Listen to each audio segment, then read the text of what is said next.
Hello दोस्तों, तो कैसे हैं आप सभी लोग। उम्मीद करता हूँ आप लोग बहुत ही अच्छे होंगे। आज हम लोग लेके चल रहे हैं आपको लीनियर इक्वेशन टू वेरिएबल की सीरीज लास्ट में, जो आपका पार्ट 5 है। इसके अलावा कोई भी सीरीज आपकी लीनियर इक्वेशन की नहीं है। इसमें आपका प्रीवियस ईयर क्वेश्चन हम कुछ लोग डिस्कस करेंगे और आपका जो लास्ट मेथड है वो है आपका क्रॉस मल्टीप्लिकेशन मेथड। इसको आज हम अच्छे तरीके से समझने की कोशिश करेंगे। कुछ एक नए तरीके से मैं आपको सिखाने की कोशिश करूँगा इस मेथड को, तो आप लोग देखियो। वेलकम अरुण देव क्लासेज, और हम चलते हैं आज के लिए क्रॉस मल्टीप्लिकेशन मेथड की ओर। ठीक है बच्चों, तो आपका क्रॉस मल्टीप्लिकेशन मेथड क्या है जरा देखते हैं। देखो, क्रॉस मल्टीप्लिकेशन मेथड क्या है, आपने बुक्स में पढ़ा होगा। क्रॉस मल्टीप्लिकेशन मेथड, ये आपका क्रॉस मल्टीप्लिकेशन मेथड है। बुक्स में इस तरीके से डिजाइन कर रखा होता है इस क्वेश्चन को, और बच्चे समझ में जा सर कैसे इसको कर रहे हैं। यदि मैं इसको लेके चलूं तो मेरे पास जो आंसर आता है इसका, that is b1c2 minus c1b2 is equal to y upon, इस तरीके से एक लंबा सा फॉर्मूला, इस तरीके से क्या है, एक लंबा सा फॉर्मूला आपके पास आ जाता है। ठीक है, c1b2 इस तरीके से आगे कंटिन्यूस चलता रहता है। ठीक है, ये आपको कुछ भी नहीं पढ़ना है। ठीक है, नाम के लिए इस फॉर्मूले को याद कर लो। याद करने का तरीका मैं आपको बता दूंगा कैसे याद करना है। जब आपको क्वेश्चन करना आ जाएगा तो ऑटोमेटिक आपका वो सॉल्यूशन आ जाएगा। ठीक है, तो वो चीज़ ध्यान रखनी है। अब मैं आपको बताता हूँ क्वेश्चन कैसे सॉल्व करना है। देखो, पर क्वेश्चन की हेल्प से मैं आपको कॉन्सेप्ट समझाऊंगा, ये चीज़ ध्यान रखना। आप जो सीखोगे ना वो नई चीज़ आपको आज सीखने को मिलने वाली है, और जो चीज़ सीखो बहुत ही बेहतरीन सीखने वाले हो। देखो, solve the equation using the cross multiplication method. सबसे पहले जो आपका स्टेप है वो स्टेप क्या है कि पहले दोनों इक्वेशन को पैरेलल लाइन में लिख दो, मतलब पैरेलल फॉर्म में लिख दो, एक के नीचे एक करके। ठीक है, तो देखो कैसे लिखनी है। मेरे पास इक्वेशन दे रखी है x minus 3y, x minus 3y is equal to 8 दे रखा है। तो आपको इस 8 को क्या है, लेफ्ट हैंड साइड में लेके आना है। यानी कि यहाँ पे मैं क्या लूँगा, minus of 8 is equal to 0। मैंने 8 को लेफ्ट हैंड साइड में लेके आ गया। सेकेंड इक्वेशन मेरे पास दे रखी है x minus 9y minus 14 is equal to 0। ये स्टेप आपका कंप्लीट हो चुका है। ठीक है, आपका 50% काम खत्म। ठीक है, अब कैसे सॉल्व करना है, देखो आपको क्या करना है, सिंपल वे में बताऊँगा। देखो, सबसे पहले आपको x लिखना है। x लिखा, एक डंडा नीचे दे दिया। यहाँ पे y लिखा, एक डंडा इसके नीचे भी दे दिया। और थर्ड स्टेप आपका 1 लिखना है, एक डंडा इसके नीचे दे दिया। क्लियर हो गया। अब देखो, अगर आप x की क्वांटिटी ले रहे हो ना, x ले रहे हो, तो x वाली जो रो है उसको क्या करना है, सॉरी कॉलम है, उसको हाइड कर लो। मेरे पास x है तो x वाला रो मैंने क्या कर दिया, आपका हाइड कर दिया। दोनों सेम x है, ध्यान रखना। ये आपका x है, ये भी x है। मैं दोनों को अलग अलग तरीके से लिखा था, वो ध्यान रखना। ठीक है, 3y है यहाँ पे, 9y, x माइनस ये आपके पास वैल्यूज है। ठीक है, अब x मैंने दे रखा ना, तो मैं ये वाली चीज़ हाइड कर लूँगा। जब मैं ये वाली चीज़ हाइड कर लूँगा, देखो 14 3 जा 42, लेकिन साइन नेगलेक्ट नहीं करोगे, साइन इसमें काउंट होंगे। साइन मतलब आगे माइनस प्लस वाले साइन। ठीक है, 14 3 जा 42, यानी कि आपका 42 आ गया। और सिंपली क्या करना है, माइनस, सिंपली क्या करना है, माइनस करना है। और फिर क्या करोगे, ये वाले दो, मतलब दोनों टर्म्स का क्रॉस मल्टीप्लिकेशन होगा। दोनों टर्म्स का क्या होगा, आपका क्रॉस मल्टीप्लिकेशन होगा। यानी कि मैं इसको इससे मल्टीप्लाई करूँगा और इसको इससे मल्टीप्लाई करूँगा। ये चीज़ आपको क्या रखनी है, ध्यान रखनी है। अब मैंने क्या किया, x को हाइड किया, तो 14 3 जा 42 मेरे पास आ गया। ठीक है, 8 9 जा 72, 8 9 जा 72। अब इसमें देखो क्या चीज़ है, एक चीज़ है, माइनस माइनस मल्टीप्लाई हुआ तो प्लस हो गया। ठीक है, यहाँ पे भी माइनस माइनस मल्टीप्लाई तो प्लस हो गया। तो 42 माइनस 72 मैंने डायरेक्ट लिख दिया। ठीक है, अब मेरे पास y वाली चीज़ आ गई। अब मैं y वाला जो मेरे पास कॉलम है उसको हाइड करता है। अगर मैं y वाला कॉलम हाइड कर देता हूँ तो मेरे पास क्या बचता है, सिर्फ कोएफिशिएंट चेक करेंगे। ये c1 है, c1 c2, 14 बन जा 14, यानी कि माइनस 14 मेरे पास आ गया। क्या स्टेप बताया था मैंने, माइनस 14, फिर बीच में माइनस लगा, बीच में माइनस, हर एक स्टेप माइनस आएगा बीच में, क्वांटिटी माइनस करनी है। ठीक है, किसका मल्टीप्लाई होगा। ठीक है, ये मैंने हाइड किया था, तो 14 बन जा 14 और 8 बन जा 8, यानी कि माइनस 8 यहाँ पे आ गया। क्लियर हो गया। अब मैं क्या करूँगा, सी वाली, अब मेरे पास कांस्टेंट वाली टर्म है उसको हाइड करते हैं। जैसे मैंने इसको हाइड किया तो 9 1 1, ठीक है, यानी कि मेरे पास 9 माइनस 9 आ गया। फिर बीच में मैंने क्या लगाया, माइनस लगाया। 3 बन जा 3, यानी कि माइनस 3 मेरे पास भी यहाँ पे भी आ गया। क्लियर हो गया। और वही चीज़ यहाँ पे दे रखा है इन्होंने, जो आपको फॉर्मेशन करते हैं क्वेश्चंस की, कुछ भी नहीं है, वही चीज़ देखो। अगर मैं इसको हाइड कर दूँ, then we get b1 c2 c1 b2, यही चीज़ होती है फॉर्मूले में। ठीक है, वही चीज़ है, सिंपल वे में समझा है। हाइड करने वाला तरीका सबसे बेस्ट है, अदरवाइज फॉर्मूला याद करते रहोगे कंफ्यूज रहोगे हमेशा के लिए। ठीक, और यहाँ पे क्या, अब इसको सॉल्व करते हैं। तो आपका जो आ गया x अपॉन, यहाँ मेरे पास 30 आ गया। कितना आ गया, 30, क्योंकि देखो 72 माइनस 42 आता है, तो मेरे पास कितना आता है, माइनस 30 आ जाता है। Is that clear. अब यहाँ देखो, y अपॉन माइनस 14 प्लस 8, तो मेरे पास कितना आ जाएगा बताओ, माइनस 14 प्लस 8, तो क्वांटिटी क्या आएगी आपके पास, कितना हो जाएगा, 6। ठीक है, तो मेरे पास यहाँ पे मैं वैल्यू लिखूंगा 6, तो इसको नेक्स्ट टाइम में लिखते हैं, यहीं पे लिख देता हूँ इसको 14 माइनस अगर मैं 8 कर देता हूँ तो मेरे पास जो वैल्यू आएगी -6 आ जाएगी, ठीक, इज इक्वल टू 1/9, यानी कि मेरे पास -6 आ गया, -6 आ गया। क्लियर हो गया। अब हमें क्या करना है, एक चीज़ हमेशा ध्यान रखना, इस क्वांटिटी का मैं चेक कर लेता हूँ।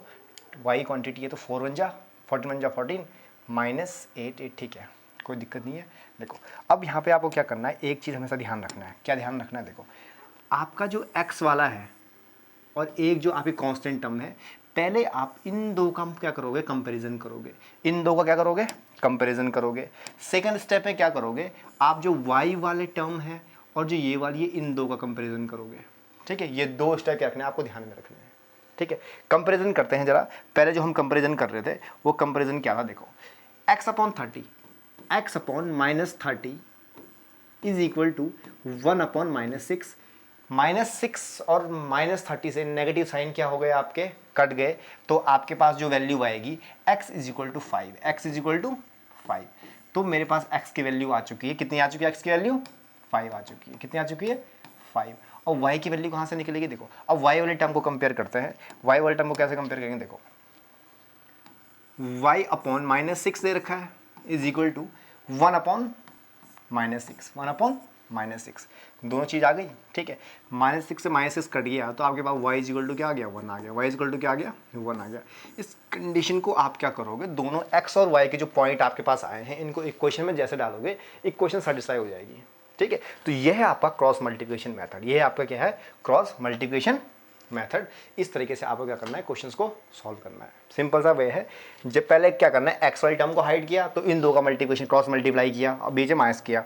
फिर वाई वाली टर्म को हाइड किया, इन दो मल्टीप्लाई क्रॉस मल्टीप्लाई किया। फिर आपको कांस्टेंट वाली टर्म हाइड करनी है और क्रॉस मल्टीप्लाई करना है, बीच में माइनस साइन लगाना है और आपका सॉल्यूशन हो जाएगा। तो इस तरीके से आपके दो पॉइंट आ गए, एक्स की वैल्यू 5 आ चुकी है, वाई की वैल्यू 1 आ चुकी है। तो ये आपका क्या है, क्रॉस मल्टीप्लिकेशन मेथड। एक दूसरा क्वेश्चन लेके चलते हैं, ध्यान से देखना। देखो दूसरा क्वेश्चन क्या कह रहा है, which of the following pair of, कुछ नहीं कह रहा है, बोल रहा है कि आपका यूनिक सॉल्यूशन है, कंसिस्टेंट है, क्या चीज़ है आपको पता है। आप पहले का रेशियो देखो, अगर मैं रेशियो देखूँ A1/A2 is equal to B1/B2 आ रहा है यहाँ पे, या C1/C2, कौन सी कंडीशन आ रही है, देखो अगर मैं यहाँ पे देखूँ 2/3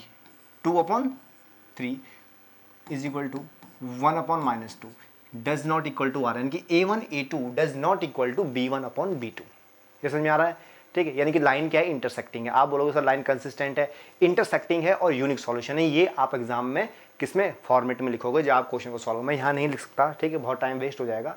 तो आप लोगों को ध्यान रखना है, जो जो चीज़ें पूछी है। क्या पूछा उसने, यूनिक सॉल्यूशन है, हाँ जी है, और आपकी जो इनफाइनाइट मैथड सॉल्यूशन दिए तो नहीं है, ठीक है। In case there is a unique solution find using the cross multiplication method. अब आपका यूनिक सॉल्यूशन है, लाइन इंटरसेक्टिंग है, कंसिस्टेंट का नेचर है, तो हम इसको क्या करेंगे, सॉल्व करेंगे, इसके सॉल्यूशन निकालेंगे। और किस मेथड से निकालना है, क्रॉस मल्टीप्लिकेशन मेथड से निकालना है। जैसे आप इसको करोगे आपके full out of full marks आ जाएंगे, ठीक है। लैंग्वेज की फॉर्म में देखो, हमेशा एग्जाम में क्या होता है ना, आपकी लैंग्वेज मैटर करती है कि आपने मैथमेटिक्स को किस तरीके से रिप्रेजेंट किया है, आधे मार्क्स उसके ही होते हैं, ठीक है। तो यहाँ पे देखो क्या था, तरीका क्या था, हमेशा क्या करना है, दोनों को आपको पैरेलल फॉर्म में लिखना है। -5 इज इक्वल टू 0 और दूसरा क्या है 3x minus 2y minus 8 is equal to 0। क्या स्टेप बताया था मैंने आप लोगों को, स्टेप मैंने ये बताया था, सबसे पहले x को लिखा, x वाले टर्म को हाइड किया। जैसे मैंने x वाले टर्म को हाइड किया तो 8 बन जा 8, यानी कि -8 मेरे पास आ गया, बीच में माइनस लगा दिया, ठीक है। 5 2 या 10, ठीक है, तो मेरा पॉजिटिव क्वांटिटी 10 आ गई, इज इक्वल टू, फिर मैंने क्या किया, y अपॉन में लिया, फिर y वाले टर्म को हाइड किया, यानी कि 8 2 या 16, -16 मेरे पास यहाँ पे आ गया, 5 3 या 15, -15 मेरे पास यहाँ पे आ गया, इज इक्वल टू 1 अपॉन, देखो 1 अपॉन, यानी कि अब ये वाले टर्म्स हाइड करूँगा तो इन दो का मल्टीप्लाई होगा, 2 2 या 4, यानी कि -4 मेरे पास आ गया। यहाँ पे करेंगे तो 3 बन जा 3 ये आ गया। ये आपके पास तीन चीज़ें आ चुकी है। अब सॉल्व करते हैं तो यहाँ पे मेरे पास आ जाएगा x अपॉन -18 आ जाएगा। यहाँ पे क्या आ जाएगा, y अपॉन, यहाँ 15 है तो यहाँ पे क्या आ जाएगा, माइनस, क्योंकि ये दो प्लस हो जाएंगे तो -1 बच जाएगा। और यहाँ पे क्या आएगा, 1 अपॉन -7, 1 अपॉन -7। और आपका काम हो चुका है, आपका काम हो चुका है। वो काम कैसे हुआ जरा देखो यहाँ पे। अब मैं इसको इसके साथ कंपैरिजन करूँगा, पक्का, ठीक है। यानी कि मैं लिखूँगा x upon -18 is equal to 1 upon -7। Clear हो गया। तो यहाँ से जो मेरी वैल्यू निकल के आती है x की, वो वैल्यू मेरे पास x की क्या निकल के आती है 18/7। तो ये आपका 95% काम हो चुका है। नेक्स्ट आप क्या करेंगे, इस वाली क्वांटिटी को कंपेयर करेंगे कांस्टेंट, हमेशा कांस्टेंट वाली टर्म के साथ क्या करेंगे, कंपैरिजन करेंगे। ठीक है, तो y upon -1 y upon -1 is equal to 1 upon -7। जैसे हमें कंपेयर नेगेटिव साइन कट जाएगा तो मेरे पास जो y की वैल्यू आ रही है बच्चों, वो क्या आ रही है 1/7 आ रही है। तो ये वो दो पॉइंट हैं, ठीक है, ये वो दो पॉइंट हैं जो मेरे क्या है सॉल्यूशंस हैं, यानी कि x की वैल्यू ये रही है और y की वैल्यू ये रही है। अब आपका क्वेश्चन क्या हो जाएगा, पूरी तरीके से कंप्लीट हो चुका है।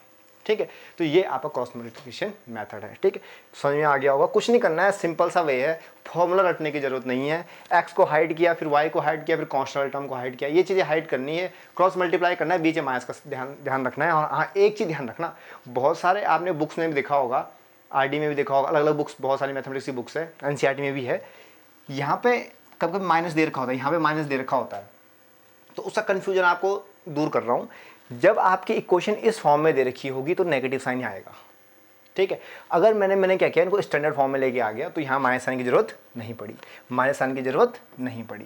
क्लियर हो गया, ये चीज़ आपको ध्यान में रखनी है, कोई डाउट नहीं होगा। ठीक है, नेक्स्ट क्वेश्चन को लिख तरफ आपको लेके चलता हूँ। देखो जरा, देखो नेक्स्ट क्वेश्चन क्या कह रहा है, ये कह रहा है which of the following pair of line, कोई यूनिक सॉल्यूशन बताना है, सेम चीज पूछ रहा है, कोई दिक्कत वाली बात नहीं है, चेक करते हैं using the cross multiplication method. और एक चीज मैंने आपको क्या बताया है, हमेशा क्वेश्चन सॉल्व करने से पहले एक बार देख लो कि लाइन इंटरसेक्टिंग है तभी सॉल्व करेंगे, अदरवाइज सॉल्व नहीं करेंगे। तो इस कंडीशन में भी चेक कर लेते हैं एक बार, हम लोग यहाँ पे चेक करते हैं। मेरे पास कंडीशन आ रही है जरा, a1/a2 is equal to b1/b2 is equal to c1/c2। यहाँ पे देखो तो मेरे पास आ रहा है 3/6 इज इक्वल टू 5/10, माइनस से माइनस मैंने काट दिया। ठीक है, 20/40। अरे वाह, ये तो बहुत अच्छी बात हो गई भैया, कॉन्ग्रेचुलेशन, आपको आगे मेहनत करने की ज़रूरत नहीं पड़ी। यानी कि आपके जो लाइन आ चुकी है, इस लाइन में जो आपकी दो लाइंस दे रखी है, ये दोनों लाइंस में क्या है, इनफाइनाइटली मैनी सॉल्यूशन है। ये दोनों लाइन क्या है, कंसिस्टेंट है, एक के ऊपर एक चल रही है, यानी कि बहुत सारे पॉइंट्स को क्या कर रही है, एक साथ टच करके चल रही है। तो इसमें आपके सॉल्व करने की इसको ज़रूरत है ही नहीं, क्योंकि यहाँ पे क्या हो गया, आपके पास लाइन के पास क्या आ गया, बहुत सारे सॉल्यूशंस आ गए। ठीक है, तो इसमें जो कंडीशन है, यूनिक सॉल्यूशन तो नहीं होगा, यूनिक सॉल्यूशन नहीं होगा, इनफाइनाइटली मैनी सॉल्यूशन होगा। तो बस आगे आपको सॉल्व करने की जरूरत ही नहीं। क्रॉस मल्टीप्लिकेशन मतलब क्यों करें, हम कर ही नहीं सकते, करेंगे जीरो आ जाएगा, एक्स वाई की वैल्यू जीरो आ जाएगी, क्या फायदा। ठीक है, इसलिए हमने पहले ही आपको स्टेटमेंट लिखना है कि this equation have a infinitely many solution by the property of this, by the property of this. बस ये लाइन लिखनी है और फुल मार्क्स आपके एग्जाम में आ जाएंगे। 3 मार्क्स का क्वेश्चन आएगा, सिंपल सा है। क्लियर हो गया, मज़ा आ रहा है सीखने में। ठीक है, तो ये ऑलमोस्ट आपका क्या है, क्रॉस मल्टीप्लिकेशन मेथड। अब मैं कुछ आपको प्रीवियस ईयर के क्वेश्चन लेके चलता हूँ, जो आपके प्रीवियस ईयर के एग्जाम में आ रखे हैं क्वेश्चन, उनको भी जस्ट सॉल्व करते हैं। 2-3 क्वेश्चन बहुत ही प्यारे क्वेश्चन हैं, देखो। ठीक है, ज़्यादा हाई लेवल के क्वेश्चन सॉल्व करने की जरूरत नहीं है, आपका बेसिक कॉन्सेप्ट ही मैटर करता है। आपका जो बेसिक चीज़ है ना, उसको स्ट्रॉन्ग करो, वो अगर स्ट्रॉन्ग होगा ना तो आपका सब कुछ ठीक हो जाएगा, एवरीथिंग विल बी फाइन। ठीक है, तो वो आपको ध्यान रखना है। तो मैंने आपको कॉन्सेप्ट सिखाने की कोशिश करी है इन वीडियोस में, तो आप लोग देखें, पूरा बेस क्लियर करने की कोशिश करिए। ये आपका प्रीवियस ईयर क्वेश्चन देखो, प्रीवियस ईयर क्वेश्चन क्या पूछ रहा है, calculate the area bounded by the line x + y 10 and both the coordinates axis. 2012 में बच्चों ये क्वेश्चन आया हुआ है 2012 में। ठीक है, बहुत इंपॉर्टेंट क्वेश्चन है और बहुत ईजी क्वेश्चन भी कह सकते हो आप। क्या कह रहा है, एरिया बाउंडेड निकालना है। अब देखो आप लोग सर, आपने क्वेश्चंस के बारे में पढ़ाया था, इसके एरिया वही चीज़ें देख, बेसिक पढ़ा है ना, तो उसको अप्लाई करो। एरिया बाउंडेड पूछा इस लाइन का, तो आपको ग्राफ ड्रॉ करना सिखाया था ना, फर्स्ट दिन क्या सिखाया था, ग्राफ ड्रॉ करना सिखाया था, वही चीज़ हम यहाँ पे अप्लाई करेंगे। देखो क्वेश्चन कुछ और पूछा है, लेकिन हमारे कॉन्सेप्ट यहाँ पे क्या कर रहे हैं, काम कर रहे हैं। ठीक है, वही एप्लीकेशन हम यहाँ पे क्या करना है, यूज़ करने वाले हैं। तो आपके पास जो इक्वेशन दे रखी है, वो दे रही है आपके पास, ध्यान से देखना, x + y = 10। तो मैंने आपको क्या सिखाया था बताओ, मैंने आपको क्या सिखाया था, मैंने सिखाया था कि सबसे पहले बनाओ 2 डब्बे, ठीक है, एक्स और वाई के, क्योंकि हमें ग्राफ में सॉल्व करना है, ग्राफिकली सॉल्व करना है, क्योंकि एरिया पूछ रहा है। एरिया कैसे निकलेगा, जब आप पॉइंट्स निकालोगे। तो क्या सिखाया था, एक बार एक्स को 0 रखा तो वाई की वैल्यू 10 आ गई, एक बार इसको 0 रखा तो एक्स की वैल्यू 10 आ गई। ग्राफ में क्या करोगे, रिप्रेजेंट करोगे। ठीक है, ग्राफ को थोड़ा मैं दूसरे कलर से रिप्रेजेंट करता हूँ। देखो लाइन थोड़ा टेढ़ी हो सकती है, ठीक है, क्योंकि एक्चुअली मैं यहाँ पर बोर्ड पर खड़ा हूँ, तो ऑनलाइन डिजिटल बोर्ड में और ऑफलाइन में थोड़ा फ़र्क होता है, ठीक है, उसमें थोड़ा एकदम एक्यूरेसी नहीं आती है। ये मेरे पास वाई एक्सिस और ये मेरे पास एक्स एक्सिस है, क्लियर हो गया। तो ये मेरे पास पॉजिटिव एक्स एक्सिस है, ये मेरे पास नेगेटिव एक्स एक्सिस है, नेगेटिव वाई एक्सिस है, और ये आपके पास पॉजिटिव वाई एक्सिस है। ये मेरे पास क्या है, ग्राफ है। अब दोनों पॉइंट्स को डिस्कस, अब मैं क्या करता हूँ यहाँ पे 1 2 3 4 5 6 7 8 9 10 ये मेरे पास पॉइंट आ चुका है। 1 2 3 4 5 6 7 8 9 10 यहाँ पे एक पॉइंट है। कलर चेंज करते हैं इसका, तो ये एक पॉइंट यहाँ पे आ गया है, एक पॉइंट आपका यहाँ पे आ गया है। जो ये वाला पॉइंट है दैट इज 10,0, कौन सा पॉइंट, सेकंड वाला पॉइंट, और ये आपका क्या है 0,10, 0,10 आपके पास ये दूसरा पॉइंट है, ठीक है। दोनों लाइन ड्रॉ करते हैं, दोनों लाइन जब मैंने ड्रॉ करी तो मेरे पास ये क्या हुआ, ये मेरे पास क्या हुआ, ग्राफ ड्रॉ हो गया, ठीक है। और इस लाइन का जो नाम है x + y = 10 है, ये इस लाइन का, ये आपका आंसर है, ठीक।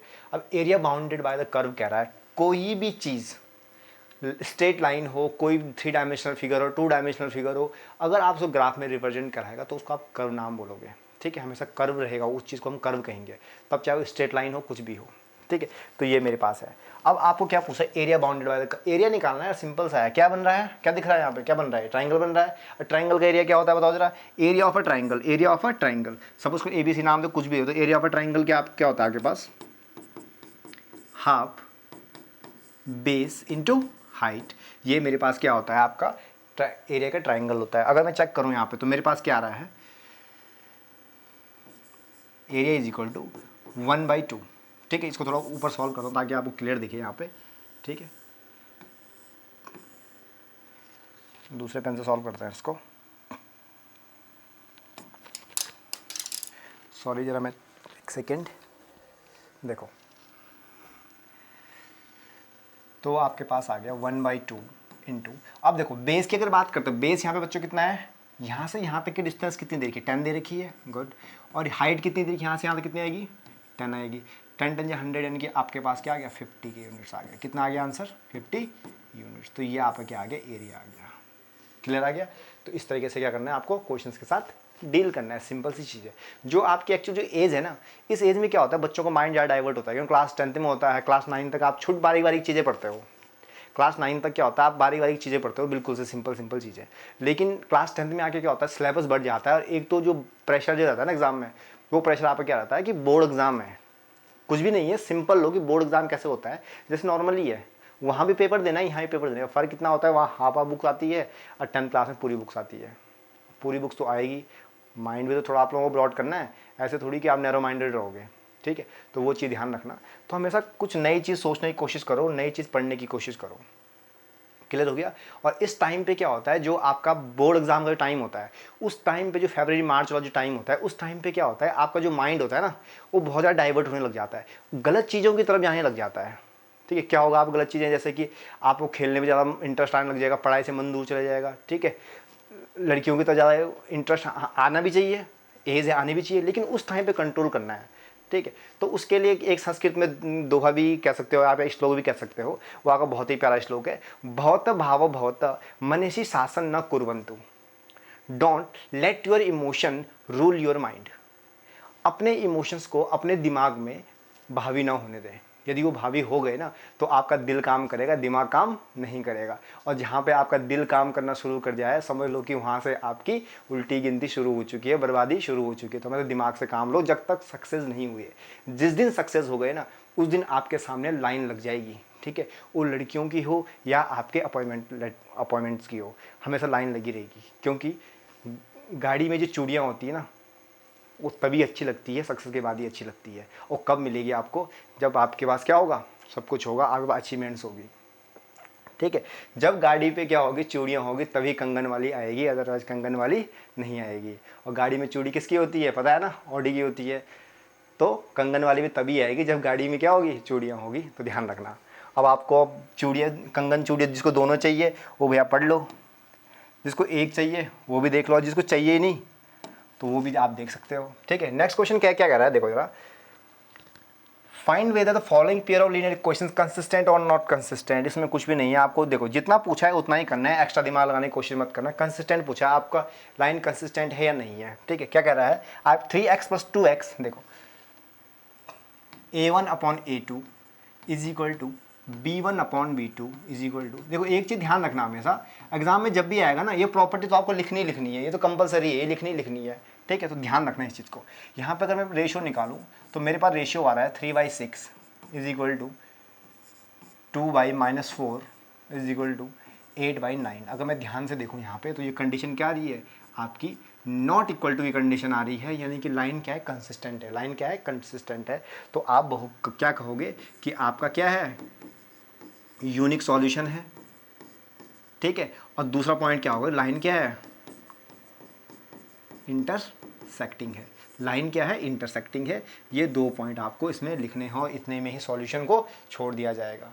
सॉल्व करने की कोशिश मत करना। हाँ अलग बात है 5 मार्क्स में गलती से आ गया तो सॉल्व कर देना, जरा 2-3 मार्क्स में आएगा तो सॉल्व करने की जरूरत नहीं है, ये स्टेटमेंट आपको लिख देना है, सिंपल सा है, ठीक है। तो ये आपका प्रीवियस ईयर क्वेश्चन है, 2015 में CBSE में पूछा जा चुका है क्वेश्चन, तो टेंशन लेने वाली बात नहीं है। नेक्स्ट क्वेश्चन देखो जरा। नेक्स्ट क्वेश्चन क्या कह रहा है, सॉल्व द एलिमिनेशन मेथड। हमने प्रीवियस वीडियो में बहुत अच्छे से पढ़ा है, तो इसको आप सॉल्व करें। 2014 में ये क्वेश्चन आपका आया हुआ है, तो उसको ध्यान से रखना। सिंपल सा क्वेश्चन ये आप लोगों के लिए होमवर्क में, तो उस क्वेश्चन को आप लोग कर लीजिएगा, ठीक है। हम नेक्स्ट क्वेश्चन की तरफ चलते हैं। ये देखो ये क्वेश्चन क्या है, थोड़ा इंपॉर्टेंट क्वेश्चन है, यहाँ देखना जरा। क्वेश्चन नंबर 4 के find the 2 numbers who some is 75, यानी कि कुछ नहीं करना है, सम। देखो मैथमेटिक्स और फिजिक्स में क्या होता है, क्वेश्चंस को साथ साथ करो, एक लाइन पढ़ी और सॉल्व करना स्टार्ट कर दो। यहाँ पे क्या है, सम इज 75, यानी कि मेरे पास एक है x + y is equal to 75 दे रखा है, हाँ जी दे रखा है, बिल्कुल दे रखा है। सेकंड क्या कह रहा है, देयर डिफरेंस इज 15, यानी कि x - y is equal to कितना दे रखा है, 15 दे रखा है। कोई पर्टिकुलर मेथड मेंशन किया है, नहीं किया है, कोई भी पर्टिकुलर मेथड मेंशन नहीं किया है, कोई भी हिट कर लो, ठीक है। तो मैं क्या करता हूँ इसमें, एलिमिनेशन मेथड हिट करता हूँ। जैसे मैं एलिमिनेशन मेथड हिट करूँगा, दोनों इक्वेशन को ऐड करूँगा। यहाँ देखो, यहाँ पे नेगेटिव पॉजिटिव मेरे पास ऑलरेडी है, तो मुझे साइन चेंज करने की जरूरत नहीं है। तो यहाँ पे ये 2 चीज़ें कट जाएगी, ऐड करते हैं, तो आपके पास जो वैल्यू आएगी 2x इज इक्वल टू क्या आ जाएगा, 90 आ जाएगा। तो x की जो वैल्यू आ जाएगी that is 45, that is 45। Clear हो गया।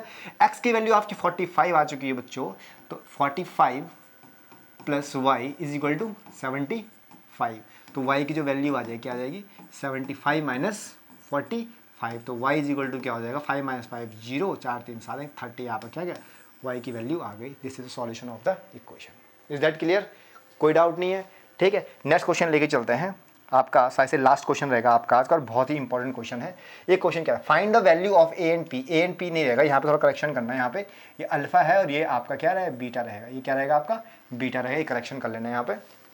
फॉल इनफाइनाइट खुद कह रहा है, यहाँ पे उसने क्या कहा, खुद क्या कह रहा है, इनफाइनाइटली नंबर ऑफ सॉल्यूशन है, इनफाइनाइट नंबर ऑफ सॉल्यूशन है। तो नंबर ऑफ सॉल्यूशन कैसे करोगे, बताओ जरा, क्या चीज़ होती है नंबर ऑफ सॉल्यूशन से, क्या होता है। अब आपको बताता हूँ, आप लोग भूल गए होंगे, ठीक है, क्योंकि पढ़ाई पे ध्यान कम रहता है आप लोगों का। तो देखो a1/a2 is equal to b1/b2 is equal to c1/c2। ये कंडीशन रहती है आपकी इनफाइनाइटली मैनी सॉल्यूशन की कंडीशन। याद आया कुछ, ठीक है। तो यहाँ पे क्या करते हैं, दोनों इक्वेशन को लिखते हैं। तो कुछ नहीं करना है, कंपेरिजन करते हैं डायरेक्ट। a1 कितना दे रखा है, 2 दे रखा है, कितना दे रखा है, 2 दे रखा है। a2 कितना दे रखा है आपके पास, अल्फा। a2 कितना दे रखा है, अल्फा, बहुत बढ़िया। अब b1 की बात करते हैं, कितना दे रखा है आपके पास, 3 दे रखा है। अब b2 यहाँ पे क्या दे रखा है, अल्फा प्लस बीटा, बहुत बढ़िया, अल्फा प्लस बीटा। और आपका c1 क्या दे रखा है, c1 दे रखा है बच्चों 7। c1 कितना दे रखा है, 7। और ये कितना दे, 28 दे रखा है, कितना दे रखा है, 28 दे रखा है।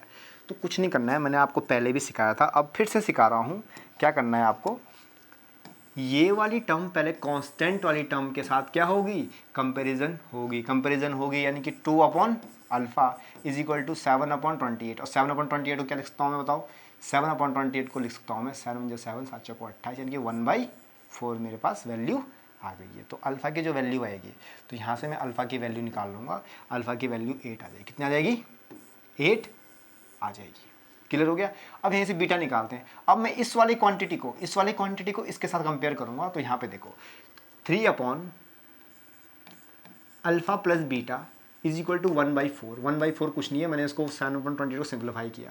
तो आपके पास क्या आ गई, alpha plus beta is equal to 12 आ गया, कितना आ गया 12। लेकिन अल्फा की वैल्यू कितनी थी 8 थी, तो आपकी वी की वैल्यू क्या आ गई यहाँ पे 8 मैंने डाला तो आपकी वी की वैल्यू 4 आ गई। कितनी आ गई बीटा की वैल्यू 4 आ गई, तो अल्फा प्लस बीटा की वैल्यू आ गई। अगली बार इसी क्वेश्चन 2013 में आ रखा है, रिपीटेड होगा ये क्वेश्चन, पक्का होगा, कभी ना कभी रिपीटेड होगा, लेकिन ऐसे नहीं कि डिट्टो सेम चिपका देगा, नहीं। यहाँ पे क्या करेगा, अब वो क्या चीज़ पूछेगा इस बार, वो क्वेश्चन को ट्रेंड चेंज करके पूछेगा, find the value of alpha plus beta और अल्फा बीटा, इन दो की वैल्यू पूछ लेगा।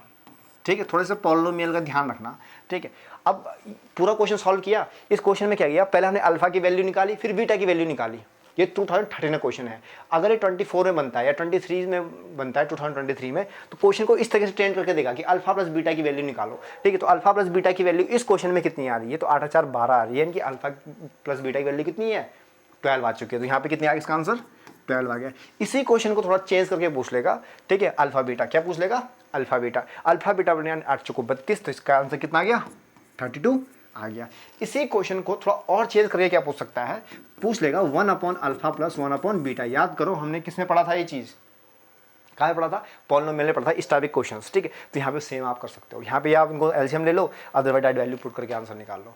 ठीक है, तो ये आपका फ्रैक्शन बन जाएगा और सॉल्व करना है। ठीक है, तो आज आपका क्या होगा, कंप्लीट जो है आपका लीनियर इक्वेशन 2 वेरिएबल क्या हो चुका है, फिनिश हो चुका है। जम के सारी वीडियोस को देखिए, बाकी मैं सारी वीडियो कवर करके एक सिंगल वीडियो में बना दूंगा, जिन बच्चों को एक ही साथ पढ़नी है 1 1.5 घंटे की पूरी वीडियो रहेगी, जिसमें पूरा चैप्टर क्या रहेगा, कवर रहेगा। तो ऑलमोस्ट आपका जो बेस है वो मैंने क्लियर कर दिया है, इससे बाहर क्वेश्चंस नहीं जाएंगे, ये मेरी गारंटीड है। और आप इनको अच्छे से पढ़ लीजिए, हर क्वेश्चन को मैंने थोड़ा अलग से चेंज करने की कोशिश करी है और नई चीज़ सिखाने की कोशिश करी है।